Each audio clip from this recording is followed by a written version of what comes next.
লয় কি কৰি আছা তুমি? মই নাই আছো। কি খাবা আজি ডিনাৰত? চিকেন খাম। চিকেন চিকেন কিন্তু মই মোৰ ষ্টাইলত বনাম আকৌ দেই। হ'ব, তুমি বনোৱা টেষ্টিয়ে লাগে।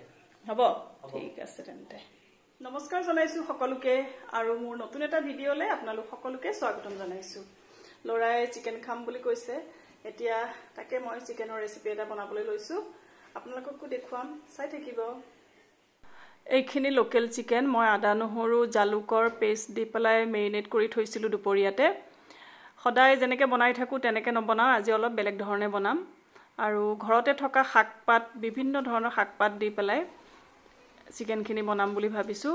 এইজোপা আপোনালোকে চিনি পাইছেনে কি হয় বাৰু? এইজোপা হয় শুকলতি। শুকলতিও দিম মই, এনেকৈ টাবতে ৰুই থৈছিলোঁ। এয়া শুকলতি খাই মই খুব ভাল পাওঁ। এয়া শুকলতি দিম আৰু লগতে আৰু বেলেগ কিবা কিবিও দিম। কি কি দিম আপোনালোকক দেখুৱাই আছোঁ, চাই থাকক। আৰু এইজোপা আপোনালোকে চিনি পাইছেনে বাৰু? এইজোপা হয় ভুই আমলখি, ইয়াৰো আগ কেইটামান দিম মই। এই গছবিলাকৰ আচলতে বহুত ঔষধি গুণ আছে, সেইকাৰণে আমি এনেই নাখায় এনেকৈ চিকেন হওক বা মাছৰ জোল এনেকৈও আমি কৰি খাব পাৰোঁ। সেইকাৰণে মই ইয়াৰো আগ কেইটামান দি দিছোঁ। এয়া চাওকচোন পাতকেইটাৰ পিছফালে কেনেকৈ সৰু সৰু আমলখিৰ নিচিনা লাগি আছে, সেইকাৰণে এইটো ভুই আমলখি বুলি কয়। ইয়াৰো অলপ দি দিছোঁ। আৰু এইজোপা হৈছে পিৰালি পালেং। গছজোপা বেয়া হৈ গৈছে অৱশ্যে, কেইটামানহে আগ লাগি আছে। মাজতে বহুত গৰম পৰাৰ কাৰণে গছজোপা বেয়া হৈ গৈছে আচলতে। ইয়াৰো আগ কেইটামান দি দিছোঁ। আৰু এয়া দুডালমান খুতৰা শাকো দি দিছোঁ।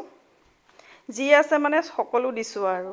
আৰু এইজোপা হৈছে গছ পদিনা, ইয়াৰো দুটামান আগ দি দিম। এইজোপাও বেয়া হৈ গৈছে, মানে গৰমতে পাতবিলাক খুব জ্বলি জ্বলি যোৱা নিচিনা হৈছে। ইয়াৰো দুটামান দি দিছোঁ। আপোনালোকে বাৰু চিনি পাইছেনে এই গছজোপা? আৰু এয়া আমাৰ মাইনু, মোৰ হেল্পাৰ। তাই মাজে মাজে এয়া মোৰ লগত আহি এইবিলাক কৰি দিয়ে আৰু। আৰু এইজোপা কি আপোনালোকে ধৰিব পাৰিছেনে? এনেকৈ টাবতে মোৰ বহুত কিবা কিবি এনেকৈ শাক হৈ আছে। এইজোপা পননুৱা হয়, আপোনালোকে চিনি পাইছে নাই বাৰু জনাবচোন। ইয়াতো কেইজোপামান হৈ আছে, এয়াও দি দিছোঁ। মুঠতে যি আছে সকলোবোৰেই দি দিম আৰু। আমাৰ টাবতে বহুত ধৰণৰ এইবিলাক শাক, ফুলৰ লগতে শাকো হৈ আছে। এইবিলাক মই উঠাই পেলাই নিদিওঁ, থৈ দিওঁ, এনেকৈয়ে দি দিওঁ আৰু। আৰু এয়া দুডালমান নৰসিংহ পাতো দি দিছোঁ। এইখিনি এতিয়া মই ভালকৈ চাফা তাফা কৰি ধুই ল'ম, তাৰপাছত আকৌ আপোনালোকক দেখুৱাই আছোঁ, চাই থাকক। এইখিনি এয়া শাকখিনি মই ভালকৈ ধুই ল'লোঁ, ধুই পেলাই এয়া মিক্সি জাৰ এটাত ভৰাই লৈছোঁ।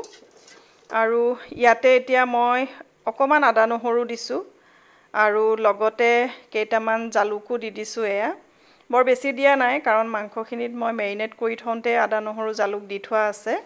এতিয়া এইখিনি মই ভালকৈ মিহিকৈ পেষ্ট বনাই ল'ম।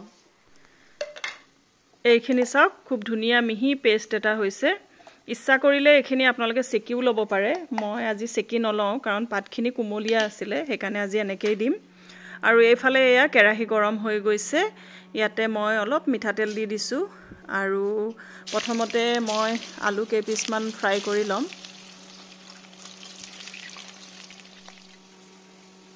আলুখিনি খুব ধুনীয়াকৈ ফ্ৰাই হৈ গৈছে। এতিয়া মই এইখিনি তেলতে পিঁয়াজখিনি ভাজি ল'ম।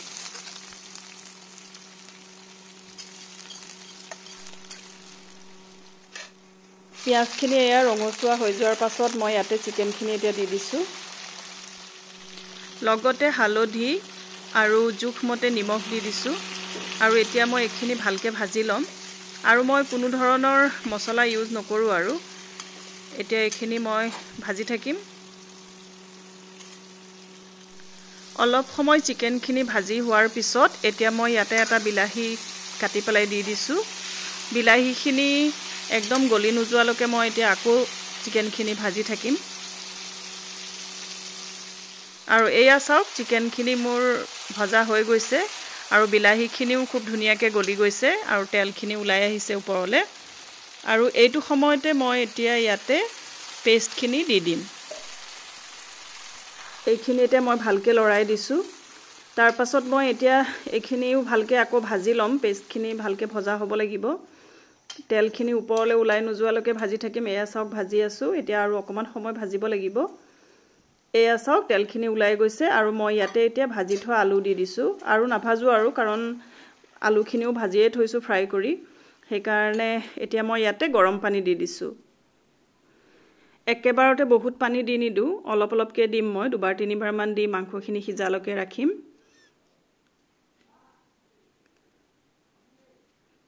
এতিয়া এইখিনি মই অলপ সময় সিজিবলৈ দিম এয়া চাওক মোৰ মাংস সিজি ৰেডি হৈ গৈছে এতিয়া মই গেছটো বন্ধ কৰি দিম এয়া মোৰ চিকেন ৰেডি হৈ গ'ল এতিয়া খাম আৰু আমি ইমান ধুনীয়া মানে সেন্ট ওলাইছে কি কম আপোনালোকক মানে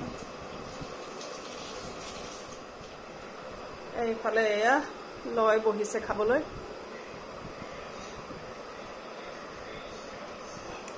দি দিওঁ দেই তোমাক ইয়াতে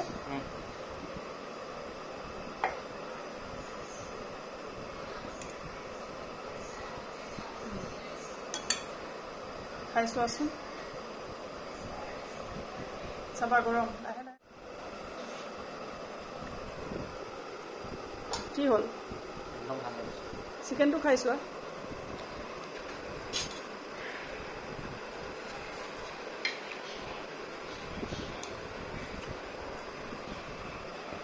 ভাল লাগিছে গ্ৰেভিখিনি টেষ্ট হৈছে নাই কোৱা আমি এতিয়া সকলোৱে খাবলৈ বহিছোঁ আৰু এয়া মই মোৰ লৈ লৈছোঁ আৰু কেনেকুৱা হৈছে আপোনালোকক জনাই আছোঁ বাৰু আৰু লগতে আমাৰ মাইনুৱে বনাইছিলে দালি আৰু ভেন্দি ভাজি সেয়া কোনোৱে নুচুলেই সঁচাকৈ বহুত টেষ্টি হৈছিলে আৰু এই মাংসখন বনালে আমাৰ অন্যই একো নাখায়ে আনকি দালিও নালাগে ইয়াৰ গ্ৰেভিটো দিয়ে খাবলৈ খুব বেছি টেষ্টি হয় আৰু এইফালে চাওকচোন এয়া গুণ পাই পেলাই আমাৰ হেপী সদায় ই মই খোৱা ওচৰতে এনেকৈ আহি কৰি থাকে চাওক তাক মানে মই অকণ অকণকৈ দি থাকিব লাগে সঁচাই বিৰাট ভাল হৈছিলে আপোনালোকেও ট্ৰাই কৰিব দেই ঔষধি গুণেৰে ভৰি থকা এখন মুৰ্গীৰ মাংস আপোনালোক সকলোৱে ট্ৰাই কৰিব বুলি আশা কৰিলোঁ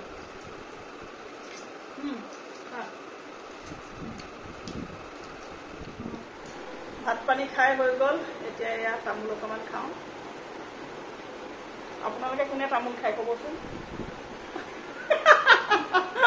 আজি কেনেকুৱা পালে মা বৰ ভাল হৈছে ভাল হৈছে ভাতকেইটা খাই লাগিলে তাকে বৰ ভাল পালে নাই আমি ৰাতি ভাত পানী খাই ইয়াতে অকণমান বহোঁ এতিয়া ইয়াত অকণমান আড্ডা মাৰি তাৰপাছতে আমি শুবলৈ যাওঁ নহয় বহোঁ ইয়াত বহি দিনটোৰ কথা বতৰা পাতি তাৰপাছত আমি শুবলৈ যাওঁ আৰু এয়া আজিৰ ভিডিঅ' এয়াই আছিলে আৰু আপোনালোকে কেনেকুৱা পালে কমেণ্ট কৰি জনাব আৰু আপোনালোকেও ৰেচিপিটো ট্ৰাই কৰি চাব খুব টেষ্টি হৈছিলে আজিলৈ আহিছোঁ গুড নাইট